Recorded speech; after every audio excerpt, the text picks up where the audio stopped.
As we reflect on the season that was, I thought it was important to bring in a guy who knows a little bit about the Buckeye history. A guy who's one of the best wide receivers in all time at Ohio State, putting together an excellent career. We got DEE Miller joining us today. I'm going to bring him on. Hey, D, how's it going, man? Can you hear us okay? Yes. Can you hear me okay? Yeah, we got you good, man. Thank you so much for joining us. How you been? I've been good. Thanks for having me. It's really honored to be here on this fine Sunday morning. The sun is shining up here in Ohio, so hopefully we'll get some warm weather this week. Man, I hope it's coming. The last time I was up in Columbus 2 weeks ago, it snowed the entire time, and I remembered why I moved south. So I miss it, and I would love getting to see my grandfather. He just turned 97. Okay. So we got to go up and take him out for a little bit. The guy's still getting it done, living by himself, enjoying life at 97 years young, and he's a Buckeye fan through and through, man. D, this guy has seen all 9 national championships and been a Buckeye since 1928. So he's legit on that front. Well, yeah. But still getting around by himself, that's a blessing in itself. It is, man. We try and cherish every day we can get with him, and I try and run up there every couple months just to check on him and talk Buckeyes, and that's what we wanted to do a little bit with you today. Yes. Obviously things have changed a little bit since we were around playing ball. I played right around the time you did. The Buckeyes were not calling me, but I played up at Ohio Wesleyan University right around that same time, and now we've gone to the full 12-team playoff and got to see it for the first time. What did you think going in, I guess, to the new, kind of playoff 12-team format? And then obviously after seeing it play out, what were your thoughts? I think when you had the 4, you go to 12, you obviously think about, there's more teams that can be added, gives everybody not the top 4, but the top 12 gives them opportunity to play. I think it was a great experience. First, it makes the season longer, kind of like an NFL season. That's the first thing that I thought. Yeah. And obviously, there's going to be some teams that felt that they should have been involved in the top 12. You're going to have that with the top 4, so that's really not a big factor. But seeing it break down, I think it was very, very entertaining. Obviously, the views were there.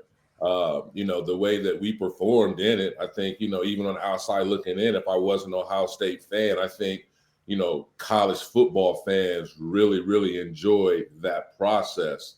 And so I think, obviously there's going to be some minor things that they tweak, but I think it was a success. But what about from the wear and tear on the body, though, too? When you were playing during our age, there was 11-game schedule and then no conference except the SEC just beginning then, and then a bowl game. It's only 12 games. And now you're seeing 12-game regular season, conference championship, and potentially 4 more games. Heck, if they make it any bigger, the next day after the championship, spring ball would start. What are your thoughts on that perspective? It's the pros now. It's the pros. Yeah. So these guys are getting paid.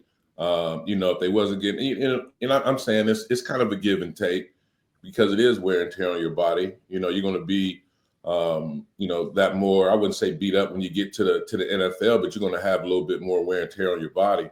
With that being said, just the way the whole thing is set up, the way that they play the game, back in the day, like we had to have our mouthpieces in like during the game, like we had to cover up our knees. You know what I mean? Like, these guys are just, it's like the NFL, so I think when you look at that point, the guys are getting paid. Not everybody's getting NIL, but they're getting collectives. I think that's the kind of give and take with it.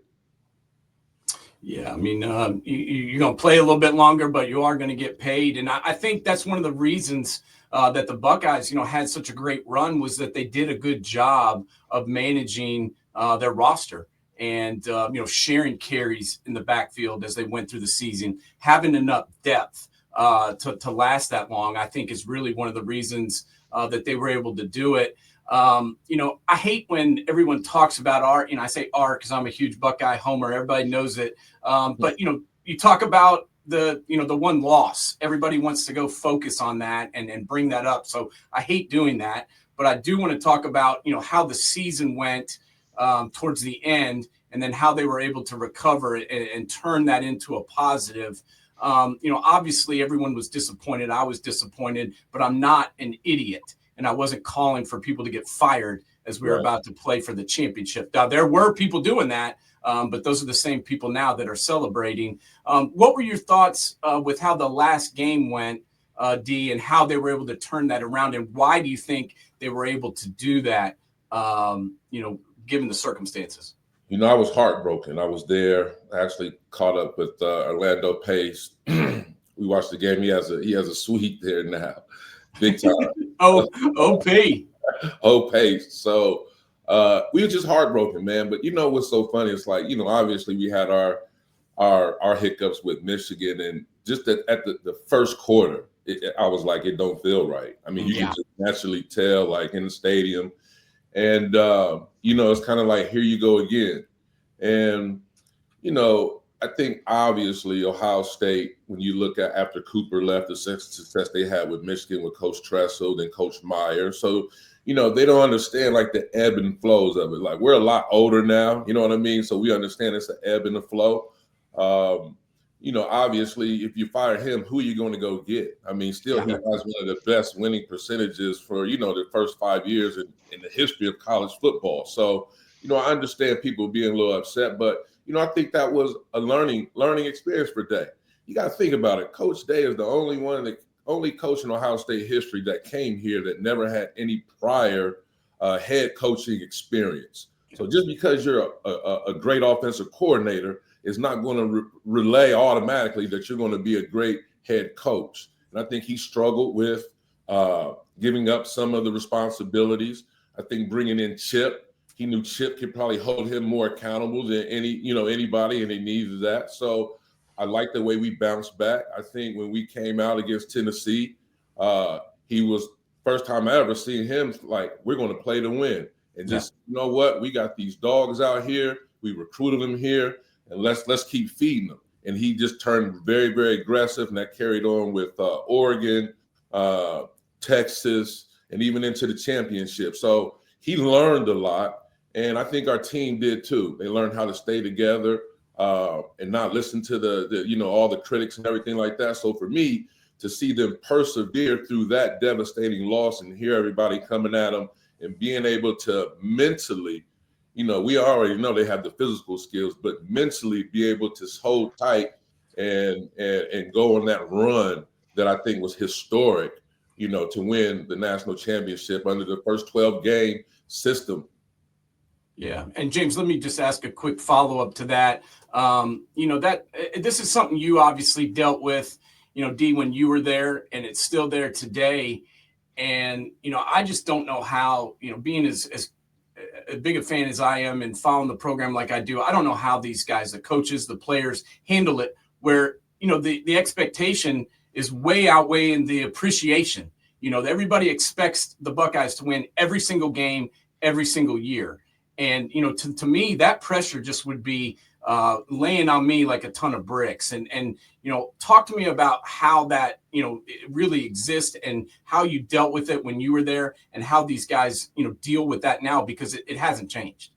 It's tough. Ohio State is like, a professional team around here. So, that comes with a lot of responsibility, a lot of people expect the best. We're always in the top 5 as far as recruiting. We're always talking about 4, 5 stars. And, when people hear that, they expect, I think, greatness. And you have to just understand that now, to go 17-0, what I mean, with this new system is just going to be tough. So with that being said, I think people are starting to kind of, okay, we lost against Michigan, but we won the national championship. You know what I mean? Which is hard to say in one sentence almost. But with that, I just think everyone has to get used to. There's going to be a couple of games where you have hiccups. I mean, obviously, I know about that. I mean, I had one of the, the first BCS year, against Michigan State. That was a hiccup, and we felt terrible. We felt awful after that game. And, for as a player, you feel awful. But after I've left the university and now I'm kind of a fan, and, you don't realize as a player, employees come in so lethargic Monday. It just makes Monday morning meetings and conversations at the water cooler. You just don't understand that those losses really have an effect on the whole mood in Columbus. So now you have social media, man. So it's like you're more, people are able to touch you. They could just talk to you. They can message you. They can say whatever. So I don't know how they do it now. I think the pressure is 100 times more now. You're getting paid, social media. I don't know how they do it, to be honest. Well, kind of changing gears here. Let's talk about your process from high school to college. And I mean, obviously rivals 24/7, all that didn't exist. It was newspapers that were putting out rankings. But what was your process going through the recruitment aspect? And, being an Ohio guy, was there that added pressure to play in Columbus for Cooper that you hear in other parts of the country? Like in Louisiana, people have that real pressure from outside forces that you got to go play for them. What was that process like for you from high school to college? Stressful. It was really, really stressful because, at this time I had every college knocking on my door. I mean, the mailman would he would unload. Yeah, hey, here goes your mail. You know what I mean? Here's your bag. Santa Claus letters. Yeah. So, we had to really, really kind of get used to all the attention. It's just something my family and we just wasn't used to. And, didn't have the internet. Like you said, it was Buckeye Sports Bulletin and all these recruiting magazines. So I took 3 visits. This was Ohio State, Michigan, and Tennessee. Went to Michigan. Ty Law was my host. It was awesome. And I just didn't want to play defensive back. They wanted me to play defensive back there. And then I was pretty sure about, going to Ohio State. My father was pro Ohio State. He never played football, but he just loved the Buckeyes. Obviously, we grew up here, and and I took a visit down in Tennessee. And that's when it really got interesting because I had a blast down in Tennessee, and it was actually wide receiver U at the time. It was wide receiver U. So on my visit, Heath Schuler was there, Corey Fleming, Nilo Sylvan, Joey Kent, and just really had a great time. And Aaron Hayden's father was my host. He was from Detroit. Yeah. And, so, I'm having a great time down there, and we're driving back home to Ohio, and I'm telling my mom and them, I was like, hey, I feel a little different. I feel a little different. Like I'm open to going here. My father was just like, just calm down. Everything was new. Give it a couple of days, and a couple of days I was still feeling like I wanted to go to Tennessee. And he just said, I think you being from Ohio, being right up the street from Columbus, I think if you go to Ohio State and get your degree, I think life after football would be better for you, attending Ohio State versus Tennessee. Of course, at an 18-year-old, I didn't understand that. I was thinking of NFL, but they were recruiting in my class. It was myself, Marcus Nash, and a kid named Maurice Staley out of Charlotte, North Carolina. And Coach Cooper and Mike Stott was recruiting me. So they heard that I was like kind of leaning towards, and they were like, hey, you're the only guy that we're recruiting, the only wide receiver recruiting in this class. And, and I wouldn't say threw out the red carpet, but threw up the red carpet, and, and everything worked out. My first 2-3 years was terrible. They didn't go well at all, but thank God I was able to stick in there. And everyone is, at that time, everybody's just not coming in and being successful. Of course, I saw that with David Boston and Michael Wiley. You know what I mean? So they made me had to be a little bit more patient. But I think if you just stay with it, stick with it, and that's what I did, because one day your number's going to be called. That's what I tell these players now. Like, understand you're frustrated. I get that. I understand. But one day your number is going to be called. And if you don't make the play, everybody's going to be sitting around because your attitude reflects that. But if you go in every day, you just make sure that you do control your controllables, then that's all you can do. So at the end of the day, it was very stressful being compared to Chris Carter. That just brought an immense amount of pressure on me my first 2 years. And then after that died down, I felt like I got a little bit more comfortable. The game slowed down, and I was able to catch on and have a really successful junior and senior season. When because you look at your time there, I mean that wide receiver room was stacked. I mean Terry Glenn, Joey Galloway, Dave Boston. I mean the list goes on and on. When was that eye-opening moment in practice that you realize I'm not in Springfield anymore and holy crap? Yeah, like I ask that all the time, and it's like interesting hearing the stories come out of like, oh my God. The reason why I'm laughing so hard is because I came up with a lot of hype, obviously, and my buddy Tito Paul is one of my best friends. He's my kid's godfather. And just yesterday, I was like, man, I'm thinking about something. He was like, what? I said, man, why did you have to jam me so hard like that my freshman year? Showing up. That was the day where I was like, oh my God, this is a different world. You know what I mean? So, you had guys that was, 6 feet, weighing, 200 pounds, lean, 3% body fat. So not only him, you had Sean Springs, and even that, like I talk to my wife about this all the time. I didn't know that now, with all the wide receivers that came through, now we're considered wide receiver U.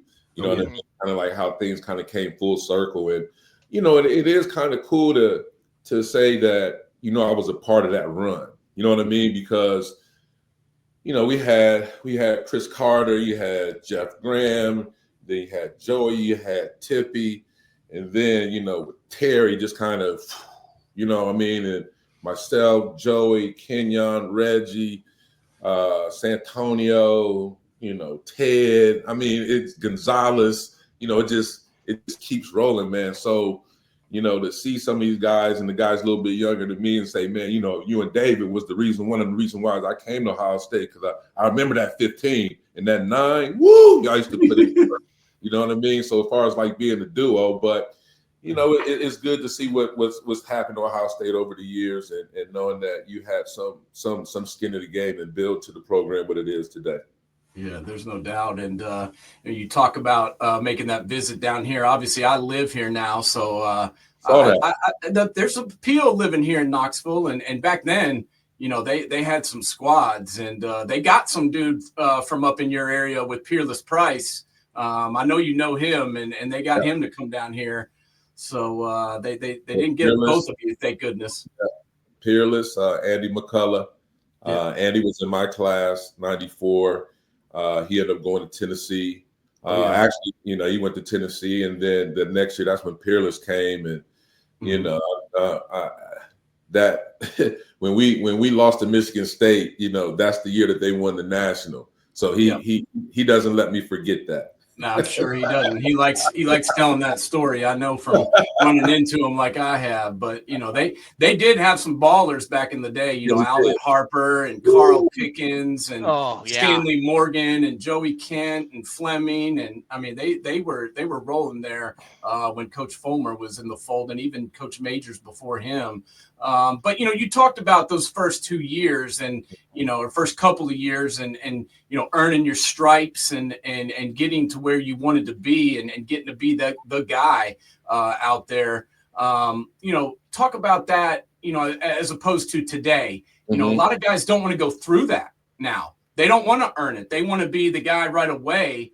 And then they, I think it hurts them sometimes seeing dudes like Jeremiah Smith, who is just a freak of God, who comes in and is able to do what he did. I mean, that's not normal.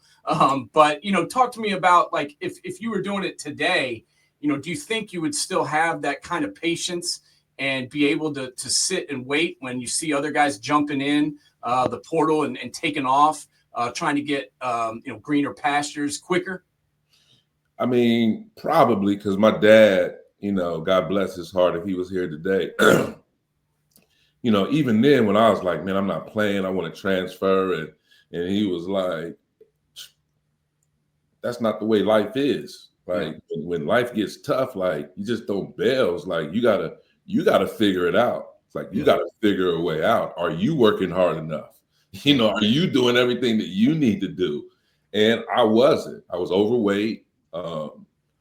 Just wasn't in the best shape. I remember going to Coach K and he was like, D, you got to get faster.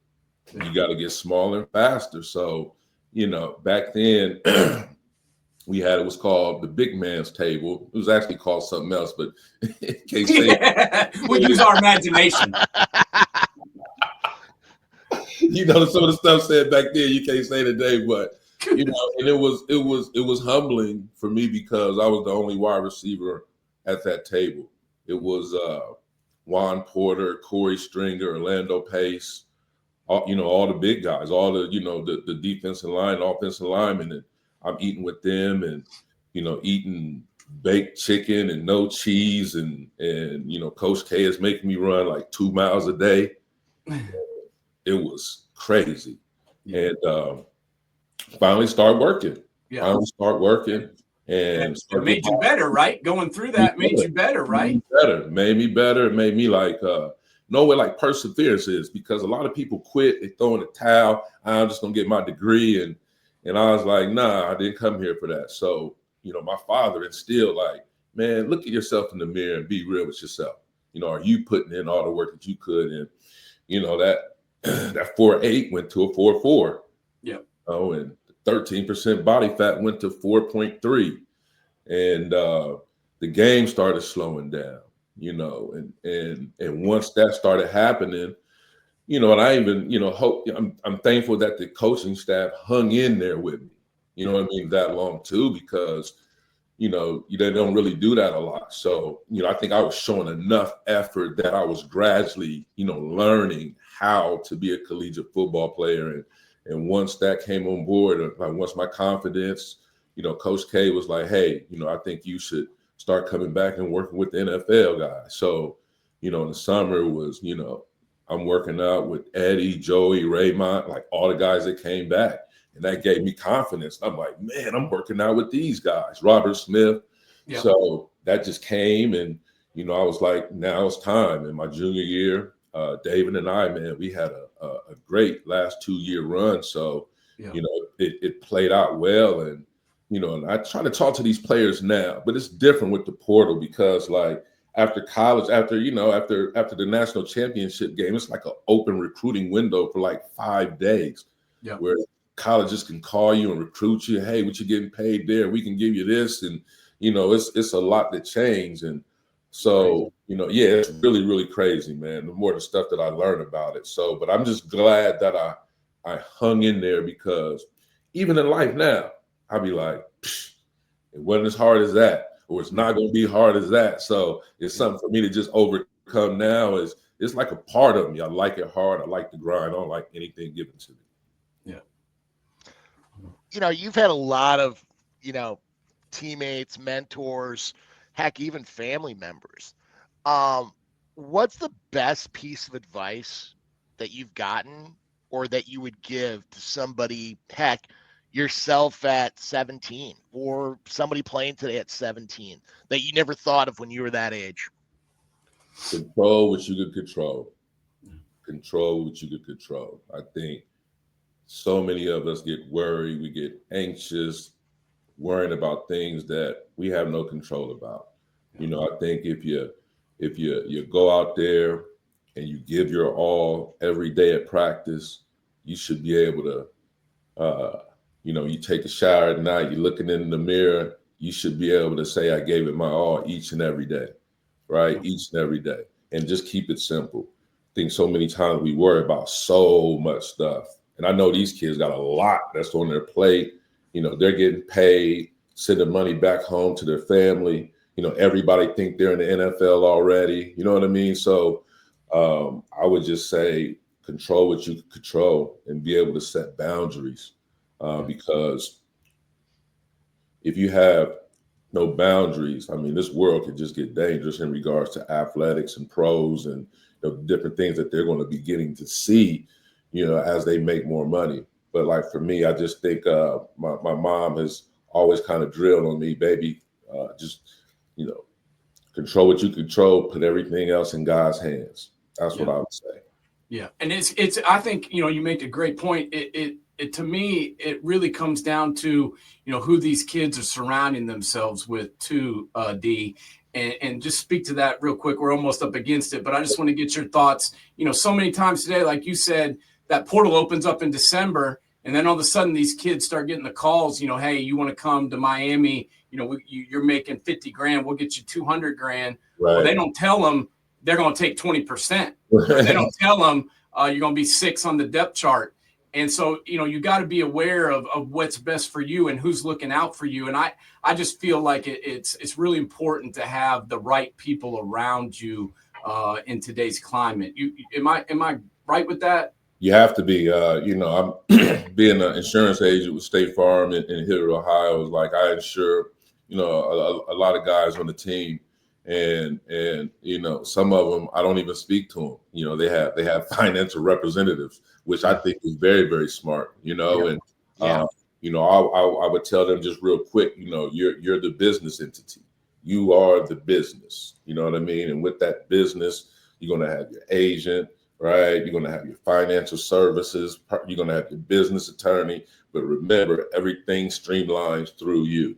And you make that business go. Without you, there is no business. So always try to tell them, don't be scared to speak up. Don't be scared to ask questions. It's never a dumb question. You got a lot being thrown at you. So it's very, very important. And the guys that I work with, I see that they're kind of streamlined already for when they do go to the NFL. They already have those pieces in place. Yeah. Yeah, no, that's important, and it's so much more a business than it ever was, and I'm glad they got people like you looking out for them. And I think that's a big part of the Buckeye culture.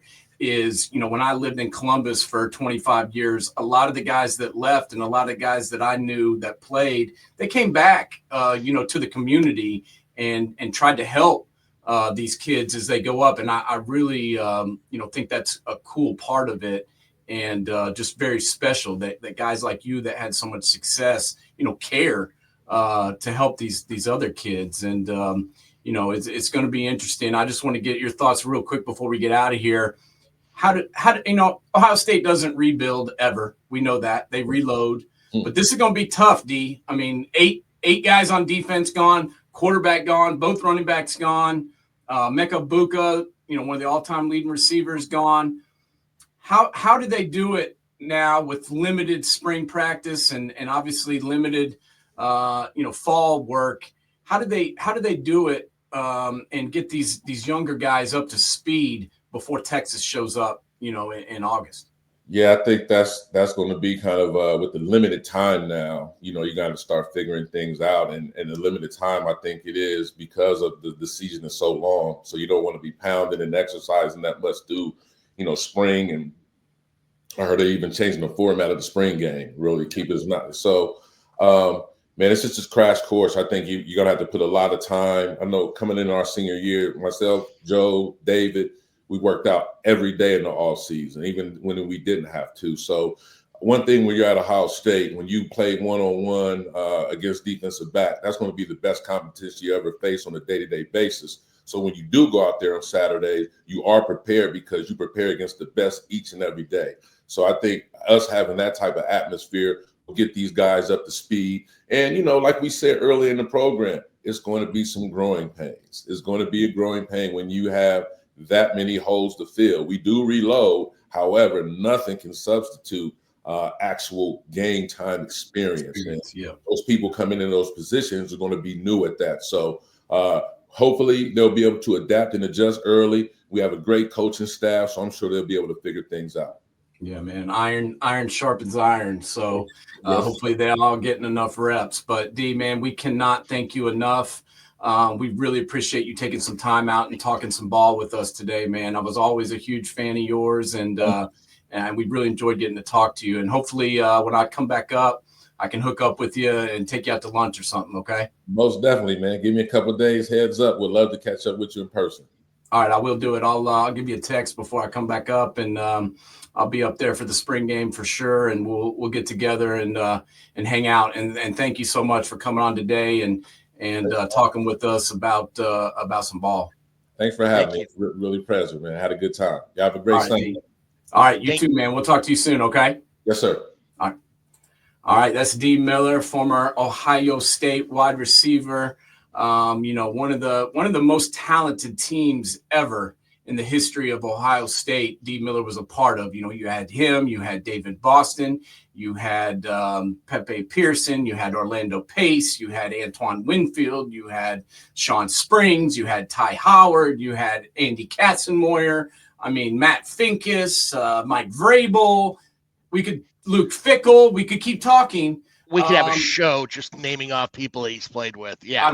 Those 97 and 98 teams, some of the greatest teams ever in the history of college football that didn't win a title. And I wanted to talk to him about that. What did he think those teams would do in a playoff format, and how many titles do they think Ohio State might have if they'd had this, extended playoff for a longer period of time, because there was a lot of good, and not just at Ohio State. There's a lot of good teams everywhere that, lost one game here or there and then, got screwed out of the championship. Those playoffs in the 90s would have been crazy. Florida State. You go down the line. Winning the national championship was the cards just fell at the right time during the season. But now you got to go on a 3 or 4 game stretch in a completely different environment. It's a completely different game now to win a title. Well, back then, it was your schedule. Who were you playing? When were you playing them? Injuries. Were you at home? Who got hurt? It all came into it. But one thing about our guest, Dee Miller, was he stepped up in big games. I watched that 97 Rose Bowl, and he had a bunch of big catches in that game. In 97 against Penn State, he had 8 catches for 149 yards. In the Sugar Bowl in 97, he had 6 catches for 79 yards.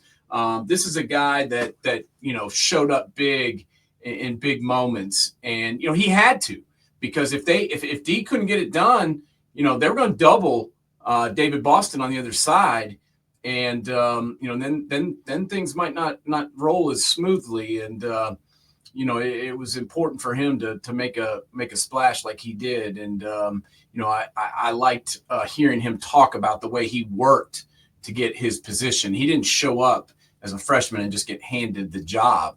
He spent 3 years working his ass off to get on the field, and I think kids might learn from that instead of just jumping to the next team when they don't get to start. You know what I'm saying? Well, not only that from his playing time, but he's still doing it today as a trusted advisor too, as well. Yeah. He's been through those battles. He's had those, battle scars. Now he's there not only from a financial aspect, but from an athletic aspect too, as well. That sage advice is always great. Exactly. Counseling them on, about things on the field and off, and just helping them learn with his own experiences. And that's, like I said, one thing I think is really cool about that program. And I know other programs do it too. It's just I living up there like I did and being around the team. I got to be privy to it. But that's important, I think, to have these guys come back and be a part of your program, like Maurice Claret getting invited to be a big piece of that 2024 team. And I think it helped him. I think he told kids, hey, don't do what I did, stay clean and keep your eye on the prize. And, Mo has one of the best stories to tell of any college football player that ever played. And I think it was smart of Ryan Day to bring him back and have him around the team, and to have Dee around the team like that. Having these guys that have been there, done that, I think means a lot. So anyway, great show today. Loved talking to Dee Miller. Appreciate everybody getting up early and rolling with us. And definitely, if you missed any of the show, go to YouTube, Man Coverage 2075, at Man Coverage 2075 on YouTube. Go to Twitter, Man_coverage. and watch a replay of the show. Check out all our old interviews, and come and see us again. This might be our last show for a couple weeks because I'm going to Florida to bask in the sunshine and take a little time. But we'll be back after that, start setting up, breaking down the spring ball and getting after it once again. So, James, take it easy. Enjoy the rest of your Sunday, and I will talk to you real soon. All right, boss? All right. We'll talk soon. All right, keep your chin up. All right. Later.